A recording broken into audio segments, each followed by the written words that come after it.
A genre-busting writer currently working on a play about trans bodies, cis bodies, and what happens in the space between them. Please, a huge round of applause for AJ McKenna.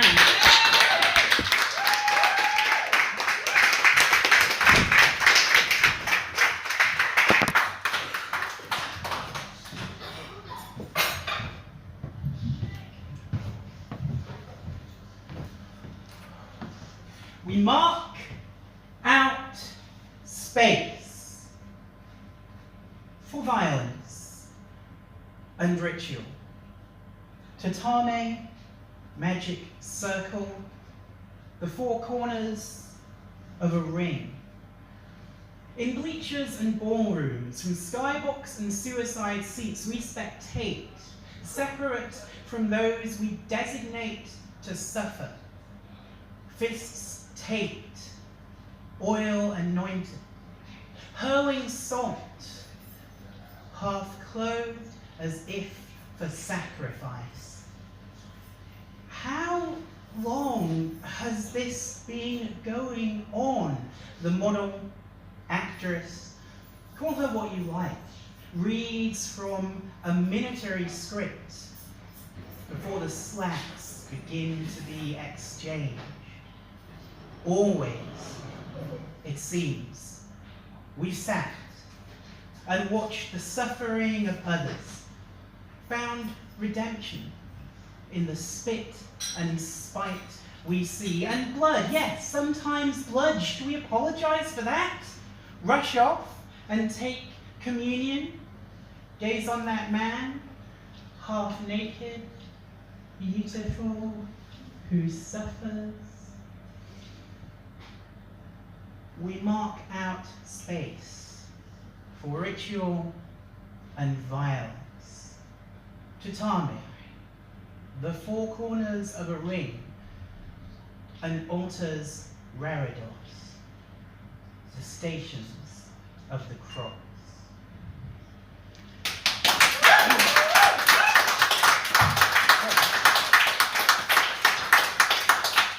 Vocabulary there, tatame are basically judo mats. A reredos is the raised platform around the altar in a church. This is actually the first gig I've done for a while, and there are a couple of reasons I haven't been performing as much. One of them is that I've been working on a show, which I'll mention more about later.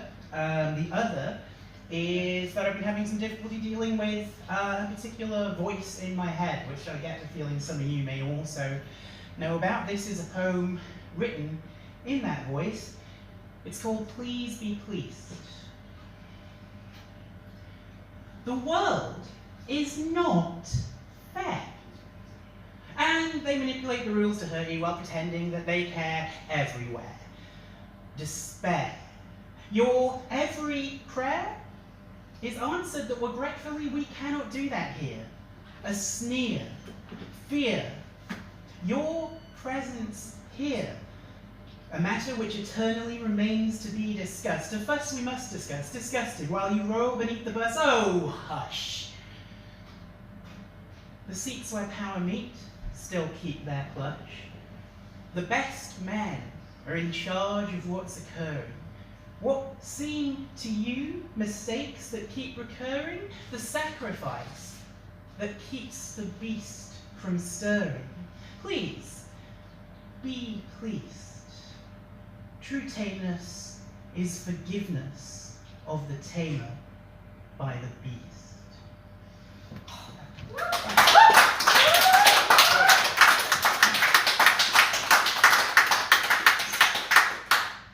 So speaking of beasts, this poem is dedicated to the two guys on the metro between Regent Centre and South Gosforth in Newcastle, who had the following delightful little exchange while I happened to be on the train with them. Yeah, is that a man or a woman? That's a fucking beast, mate. Beast. Okay. What makes me a beast? Is it the hair that you can't see, hiding out under my leggings? Is it my belly? Is it that you can't tell if you could fertilise these eggs? The thought that I could probably stop you if you tried to get between my legs? What else? Call me a beast. If that's my label, then I'll take it.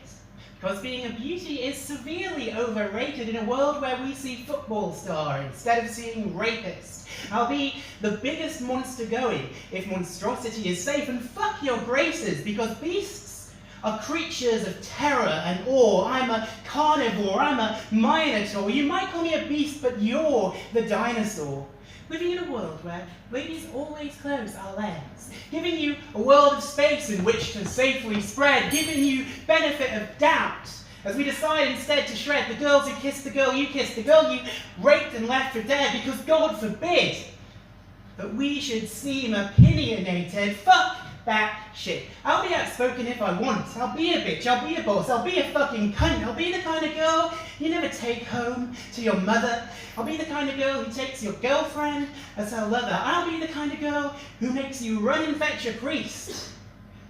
So listen, baby, you call me Ms. Motherfucking Beast.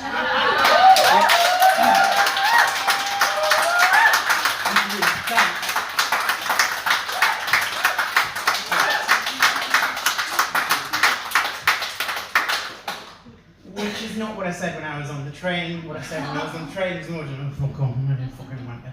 But, you know, yeah. So, I decided to do like a sort of DIY zine for this gig, which is what this thing is that I'm holding. I do have copies of it if anyone wants to see me afterwards. They're basically pay what you want, so don't worry too much about that. But I'm opening it now because this next poem, I haven't quite finished rehearsing yet. This is a poem very much in the same spirit as Ms. Beast. It's another of those l'esprit d'escalier poems written after something. And this is in particular about an argument that you get a lot if you're a trans person and a feminist. An argument about words and about a particular word, and this poem is about that. This poem is called Cisappointment. Oh, are you sad that you got called a turf? I've been called a lot worse.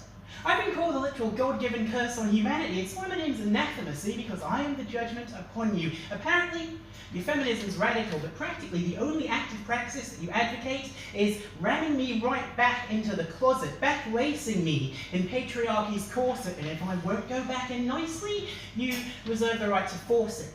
Endorsing bathroom boundaries that man can hack with mops, endorsing the brutality of cops, joining in with Nazis on their 8chan ops, arranging a parade of lies and smears which never stops, but hearing those 4 letters leaves you bleeding.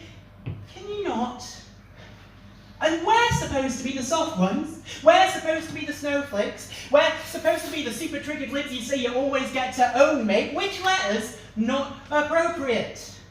I know for you, it's usually the T, but it seems to me, since you hate trans folks, that those letters, that letter must be key. So maybe you don't like the E for exclusionary, but all you ever seem to say you want to do is exclude me, unless, like some, you think it means exterminationary.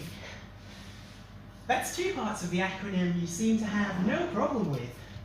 So tell me, are you saying you're not radical or feminist?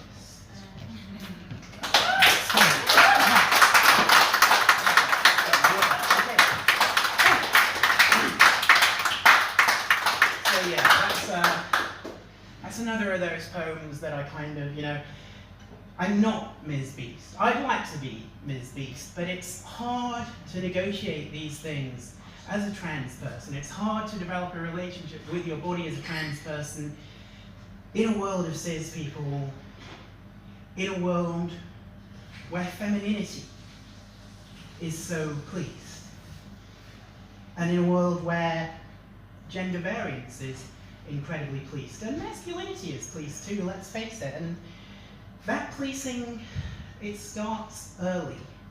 This is one of the poems from, thank you so much.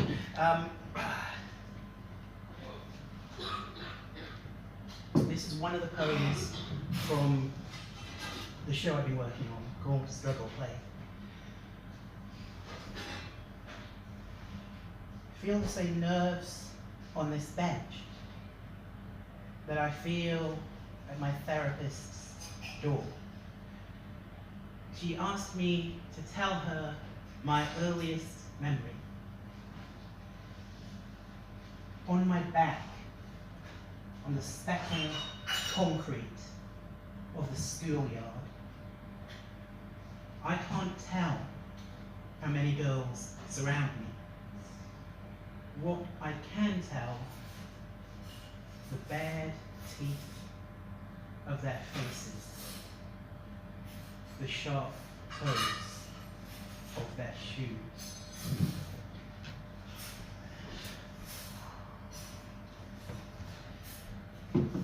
And it's hard to take that time to deal with stuff like that when all you have to do is pick up your phone and scroll, and you'll find another reason to be afraid. You'll find another reason to be worried. There seem to be a lot of reasons to be afraid if you're trans, and in Texas at the moment there have been a number of killings of trans women there most recently. And this is a poem about being trans and dealing with violence. This poem is called Melissa, who is trans. Melissa's roommate hit her, but the scissor arresting officer thought she was the aggressor, because Melissa, she was trans. And then the women at the shelter got Melissa in the shower and assaulted and ejected her because they knew she was trans. And if you're listening and thinking that my record must be skipping, and if you're listening and thinking that my record must be skipping, and if you're listening and thinking that my record must be skipping because I'm still listing injustices to people who are trans, then think how I feel. My reality is the conditionality of my right to exist. While you insist you've heard this script before and barely stifle yawns because I'm spoiling your enjoyment as you practice fact avoidance, because the poisonous thing is there are Melissas in this city as we speak, and the aggressors, the arresting officers, think victims. Well, you know they too are in this city, and you know that this is true because the kids who bullied you, yeah, they were cis. The kids who hit you in the playground, brick by brick, tore your esteem down till you wished that you could leave town, scream the shitting, pissing scheme down. They were cis. So if this seems a bit repetitive, it might be worth reflecting on just exactly where the problem is.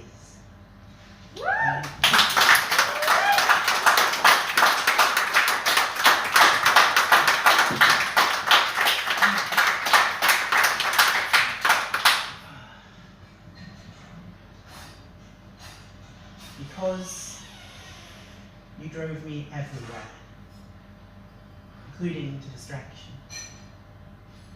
Because we raced a storm across Westminster Bridge and stood beneath a bus stop, wrapped in the ridiculousness of rain.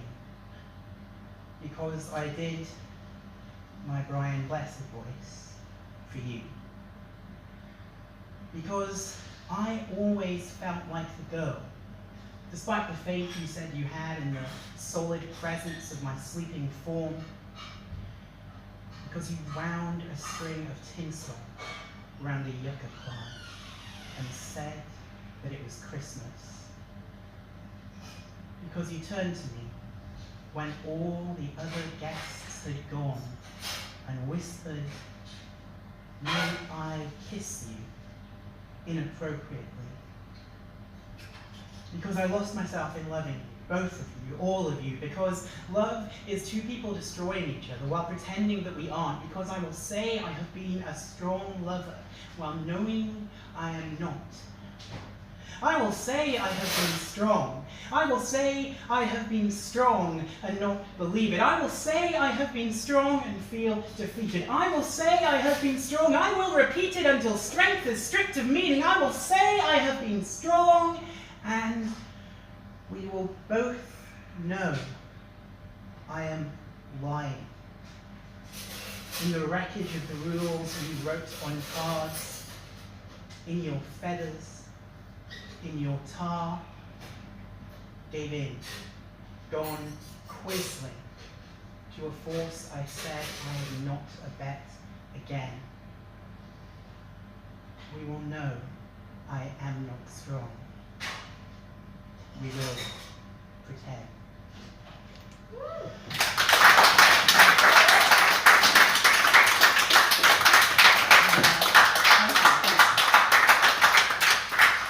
Thank you so much for coming out tonight. It's been really, really good.